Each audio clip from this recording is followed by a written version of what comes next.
तो 4 की चौसर में सबसे पहले बात होगी बीमारियों की। कोरोना की संभावित तीसरी लहर का खतरा मंडरा ही रहा है, तो ऐसे में मौसमी बीमारियों का जो कहर है वो लोगों को परेशान कर रहा है। जी हाँ, बिल्कुल। बदलते मौसम के साथ dengue, malaria, chikungunya, scrub, typhus और स्वाइन फ्लू जैसी जानलेवा बीमारियां एक बार फिर से हेल्थ सिस्टम के लिए चुनौती बन गई हैं।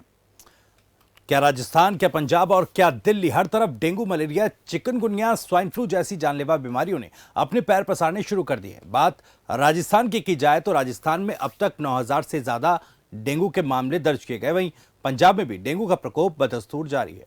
रिकॉर्ड्स के मुताबिक प्रदेश में अब तक 16,129 मामले दर्ज किए गए हैं, जिनमें से 60 लोगों की मौत हो चुकी है। वहीं दिल्ली में यह डेंगू 1,000 के आंकड़े को पार कर गया है। तो राजस्थान में भी हालात बिगड़ रहे हैं। पंजाब की भी स्थिति बुरी है। डेंगू की चपेट में तमाम राज्य आ रहे हैं, लोग परेशान हैं। Dengue, chikungunya.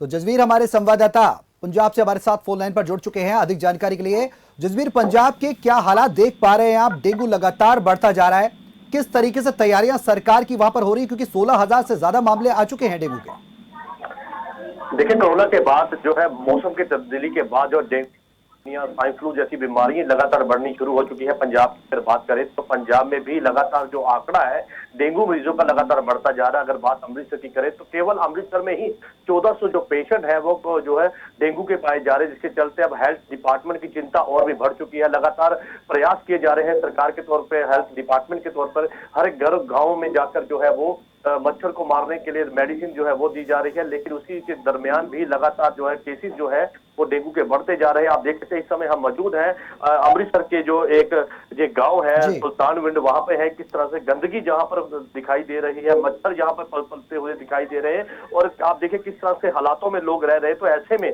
जो है डेंगू जैसी बीमारियां जो है वो बढ़ना संभावित है कि जिस तरह से यहाँ पे गंदगी बहुत ज्यादा है और प्रशासनिक तौर पर कोई भी प्रबंध यहाँ पर नहीं किए गए हैं। हालांकि सरकार के द्वारा कई दावे किए गए हैं कि डेंगू की बीमारी को निपटने के लिए मेडिसिन जैसी जो है हर गांव गली चौराहों में जो है वो टीमों को तैनात किया गया। हेल्थ डिपार्टमेंट की टीमें जा रही हैं वहां पे, मेडिसिन का जो है वो छिड़क रही है ताकि डेंगू जैसी बीमारी को रोका जा सके। लेकिन इसी के बीच आप देखिए किस कदर यहाँ पर गटर भी खुले हुए पाए जा रहे हैं। आप देखिए एक गाँव की तस्वीर नहीं है, पूरे पंजाब इसी तरह से गाँव की जो अलग अलग तस्वीरें हैं वो दिखाई दे रही। तो ऐसे में प्रशासनिक तौर पर जो वादे सरकार के द्वारा किए गए हैं उनकी पोल खुलती हुई साफ तौर पर दिखाई दे रही है। किस तरह से छोटे छोटे बच्चे जो है वो इस तरह के गंदगी के माहौल में रहने के लिए मजबूर है। आप बिल्कुल तस्वीरें गंभीर हैं, चिंताजनक है जसबीर। एक सवाल ये भी, क्योंकि देखिए पंजाब में जिस तरह का एक पॉलिटिकल चेंज हुआ है उसके अगर उसको देखते हुए ये समझा जाए कि हेल्थ इंफ्रास्ट्रक्चर को लेकर क्यों इतनी लापरवाही बरती गई है, क्या ये उसी का नतीजा है कि क्योंकि हमने फिलहाल एक बड़ी महामारी को देखा है और उसके बाद भी डेंगू, चिकनगुनिया जैसी बीमारियों से निपटने के लिए कोई उचित कदम नहीं उठाए गए, ऐसा लगता है? जी बिल्कुल, आपने बिल्कुल सही कहा है कि जिस तरह से पंजाब में जो है नए बने सीएम चरणजीत सिंह चन्नी की सरकार बनने के बाद बड़े बड़े जो दावे हैं वो किए गए हैं, और पूर्व जो सीएम है कैप्टन अमरिंदर सिंह, उनके द्वारा भी डेंगू जैसी बीमारी को लेकर जो बयान जारी किया गया है कि कहीं ना कहीं पंजाब सरकार इस पर जो है जिस तरह से वादे किए गए हेल्थ डिपार्टमेंट को लेकर, हेल्थ स्ट्रक्चर को जो है मजबूत करने की जो बात की गई थी, कहीं ना कहीं उसको लेकर जो है सरकार कहीं असफल साबित हुई है। कैप्टन अमरिंदर सिंह के द्वारा ये बड़े बयान दिए गए हैं, लेकिन इसकी जितने भी चरणजीत चन्नी की सरकार के जो वायदे हैं हम उनकी बात नहीं कर रहे, लेकिन जितना कि जो हेल्थ डिपार्टमेंट को लेकर जो वायदे उन्होंने उनके द्वारा किए गए थे उनकी पोल कहीं ना कहीं खुलती हुई। बिल्कुल जसबीर, हम आपके पास आएंगे। बिल्कुल चुनौतियां हैं सरकार के सामने, कहीं ना कहीं पोल भी खुल रही है। जसबीर, इस बीच हमारे संवाददाता भरतपुर से हैं हमारे साथ कपिल वशिष्ठ, उनसे जानना चाहेंगे कपिल, क्या कुछ तस्वीरें राजस्थान की हैं? क्योंकि राजस्थान में बेलगाम हो चुका है डेंगू पूरी तरह से, 9,000 से ज्यादा केसेस अब तक आ चुके हैं। सरकार वहां पर क्या कुछ कर रही है, क्या इंतजाम आप जमीनी स्तर पर देख पाए हैं? बिल्कुल, जो सरकार प्रयास कर रही है वो जमीनी स्तर पर बहुत अच्छे प्रयास कर रही है। सरकार की जिसकी सराहना की जाए, जो सरकार के अधिकारी है, पूरी जो मशीनरी है वो पूरी तरीके से सक्रिय हो चुकी है। गांव गांव ढानी ढानी में सर्वे करवा करके जिस तरीके से फॉगिंग कराई गई है, फॉगिंग कराने के बाद में घर घर जाकर सर्वे किया गया है, दवाई उपलब्ध कराई गई है। लेकिन वहीं सरकार की एक सबसे बड़ी लापरवाही सामने आ रही है कि जो मौतों का जो आंकड़ा है राजस्थान के अंदर, तो कहीं ना कहीं जितनी भी जो 90% मौत हुई है वो कहीं ना कहीं झोला छाप चिकित्सकों के इलाज कराने वालों की मौत हुई है। 10% जो मौतें हुई हैं वो प्लेट रेट डाउन होने के कारण जो सरकारी अस्पतालों में जिनकी प्लेट ज्यादा हो गई थी, जिनकी ब्लीडिंग चालू हो गई थी, ऐसी मौतें हुई हैं।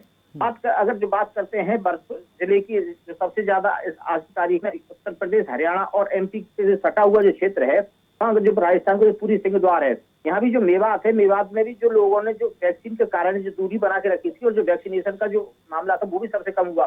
तो आज इस क्षेत्र में भी कम से कम जो तीसरी जो लहर माना जा रहा है, जो मौसमी बीमारी को भी एक तीसरी लहर से जोड़ करके देखा जा रहा है। तो आम आदमी इस तरीके की जो मौसमी बीमारियों से जिस तरीके से जो माहौल क्रिएट हुआ उससे सावधान सतर्क आ रहा है। आम आदमी हॉस्पिटल जा रहा है, जहां हॉस्पिटलों के अंदर जो ओपीडी की जो संख्या थी जो कम हुई, आज उससे चौगुनी हो चुकी है।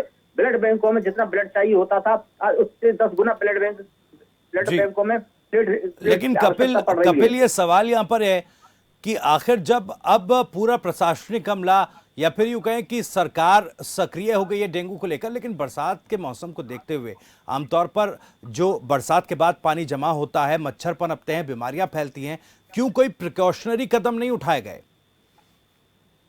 ये बात बिल्कुल सही है कि जो जिस तरीके से एक पश्चिमी विक्षोभ बना और उसके बाद में जो मानसून में देरी हुई जाने में, और उसका जो पानी था, जो पानी की कहीं ना कहीं इस सरकार की जो कई सवाली निशान खड़े करती है। सरकार के जो कर्मचारी थे, जो पंचायत स्तरों पर या जो नगर पालिका स्तर पर जो व्यापक इंतजाम किए जाने थे, वो कहीं ना कहीं एक लापरवाही है। और उसी लापरवाही का जो परिणाम है वो सामने आया है कि जिस तरीके से एक ये जो मौसमी बीमारी फैली है, मच्छरों के कारण जो फैली है, अगर इस पर सफाई पर पूरी तरीके से ध्यान दिया जाता जी। तो आज ये चलिए ठीक है, सरकारी अमला, प्रशासनिक अमला भी एक्टिव है, आप ये बात कह रहे हैं। कपिल, ये जानना चाहेंगे कि फिलहाल आपने जैसा बताया, जिक्र किया था कि जो मौत हुई है वो ज्यादातर ऐसे लोगों की हुई है जिन्होंने झोलाछाप डॉक्टरों को संपर्क किया इलाज के लिए या झोलाछाप डॉक्टरों से अपना इलाज कराया है। अभी फिलहाल इन तमाम पहलुओं को देखते हुए किस तरह से कदम उठाए जा रहे हैं? क्या ऐसा एक कोशिश सरकार की तरफ से, प्रशासन की तरफ से या स्वास्थ्य विभाग की तरफ से की जा रही है कि जो रिमोट एरियाज हैं या जो गरीब तबके के लोग हैं वहां पर भी उचित इलाज, बढ़िया इलाज लोगों को मिल पाए, क्योंकि आंकड़े दिनों दिन बढ़ रहे हैं।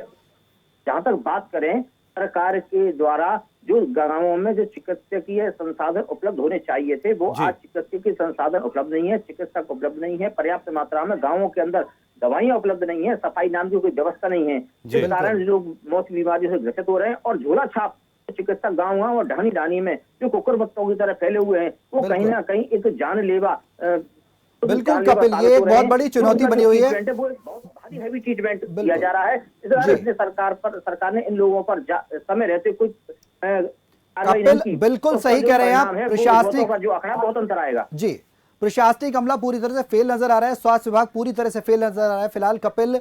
और